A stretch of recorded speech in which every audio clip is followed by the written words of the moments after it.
All right, I'm going to talk here for a second about the fundamentals of waxing. We're going to get into it more when we are actually up on the floors. I'll show you the technical aspect of it at that point.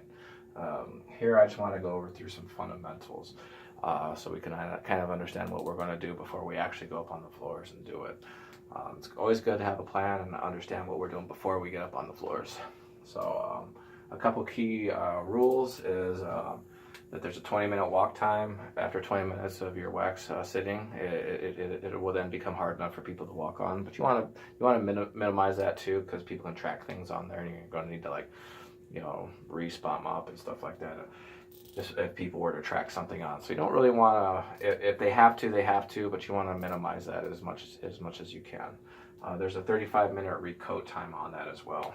So you want to make sure that it's 20 minutes that people can walk on, but you want to use a minimum of 35 minutes before you put another coat of wax on there, meaning that you're not putting a fresh coat of wax on a semi-hard coat that you laid 20 minutes, 10 minutes ago.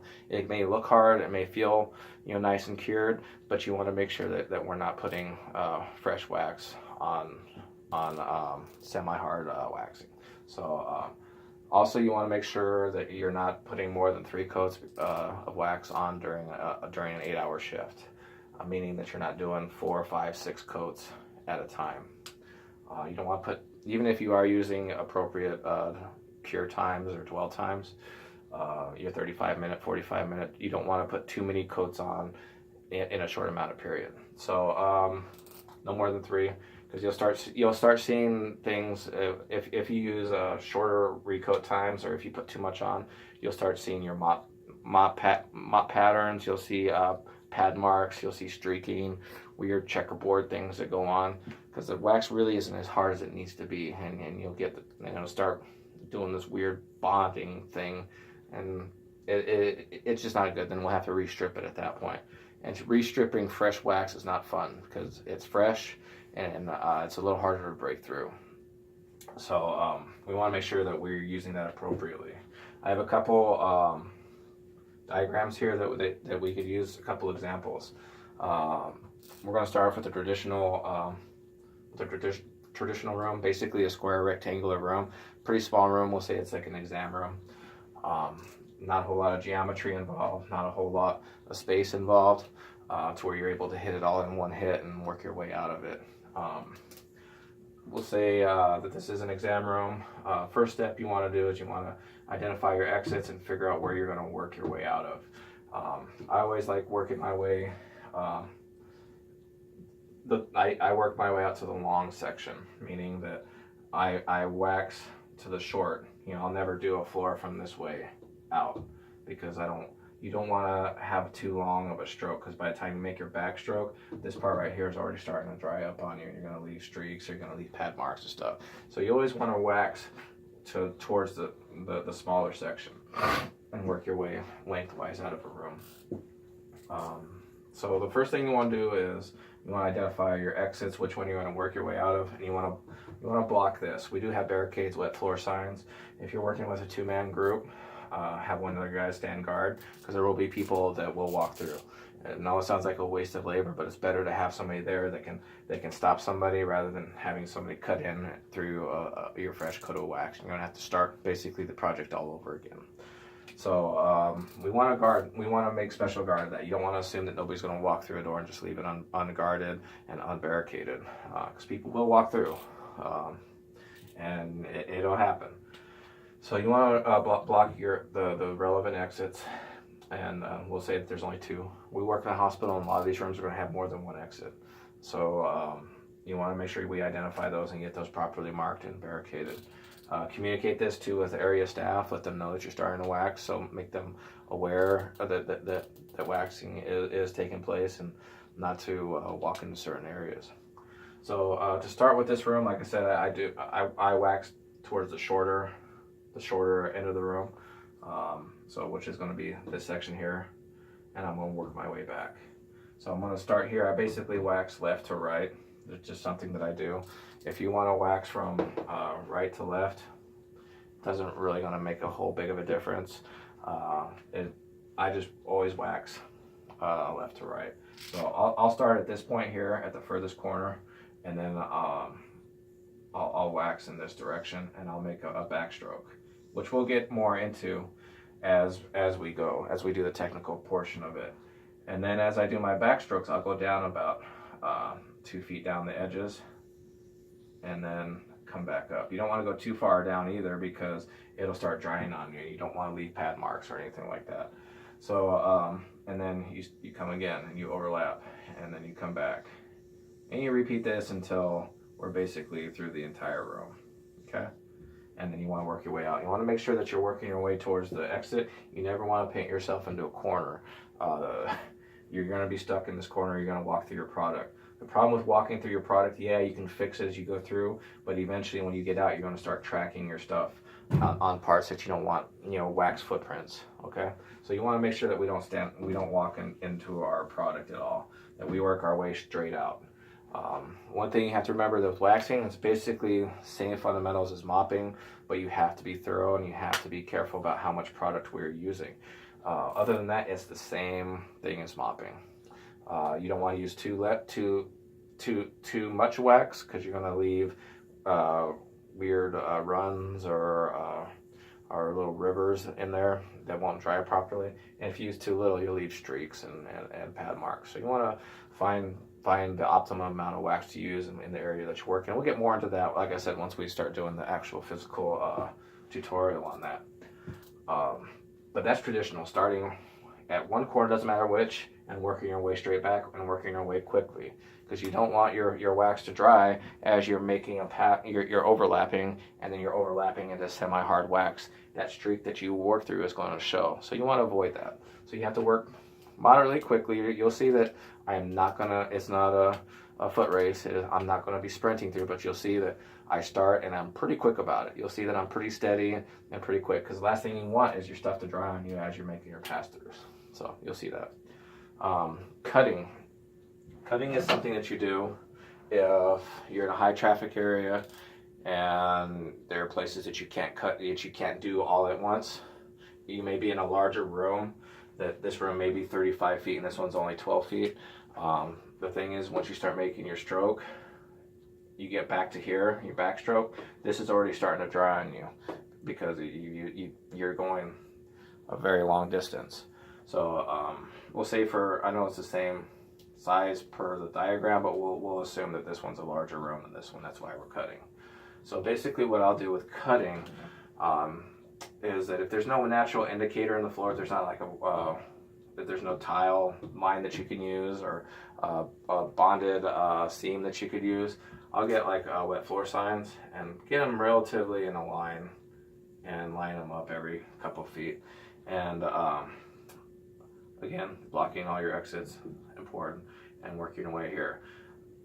Another reason why I would cut this section is this doorway here. Sometimes the doors, I put that here for a reason. Sometimes the doorway, your exits aren't going to be right in the middle. You're going to have this whole span to get through, and it's not going to be easy to do without walking on product, getting into this corner and making your backstroke out. So basically we're going to do this room in half, and and like I said, I starting here and just doing the same thing, back and forth, and working your way out. And same thing here. You want to stay true to your line. So wherever your line is, you want to overlap very little, but you do want to overlap. You want to overlap about maybe half an inch to an inch. So and I'll make a video on cutting too, because it isn't easy. It's not a traditional way of waxing. It's a very specialized waxing. I've had people who worked in waxing for 10, 20 years that look at me really weird when I start cutting, because it's not something that's performed for practical reasons. It's not an easy thing to do. It causes more work and it causes more time.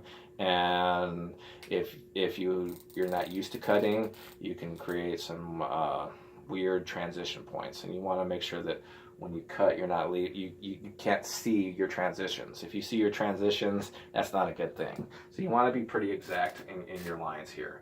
So we'll say that this is the first coat, right? And we used this line here as we waxed. The second coat, you want to. I probably should use a different color marker. The second coat, we know we use this line, and you could use your wet floor signs again as indicators of your line, but you wanna go over a couple inches, you know, and use a different line, and then wax to this line here, and then to this line on that side, and working your way out. And then your third coat, you're gonna indent from this way, and then do the same thing to this line here and to that line, to where you're using different cutting lines as you go. You're not cutting it straight down the middle and going 1 2 3 1 2 3. You're using different cutting points for each coat, and that's how you hide your transitions. And if you do it well, once you get up to the third and fourth coat, you won't be able to see your transitions, I promise, even if you are overlapping about 1 inch. So each time, because you're using separate transition points, you'll see that they'll hide really well under 2 or 3 coats of wax. But you have to use different cutting points. That's how you beat cutting. That's how you do cutting. So again, it isn't fun. It's a very technical. It's a very hard thing to do. It's a very hard thing to get used to. But it's essential when you are working in high traffic areas, when you work in large areas, that you cannot wax it all in one hit. So cutting is very crucial to what we do here. Sounds scary, but really isn't that scary at all. I talked in a previous video about geometry being important, especially to the waxing part. You'll see I made this weird geometrical room for that purpose. I have 2 exit points here, and I have different small areas, rooms. We could say that this is a restroom, and this is just an exam, and that's just a little vestibule or something where somebody has a computer or something. But you can see that this one isn't really a traditional room. You see it has a weird angle there and a weird exit point here. You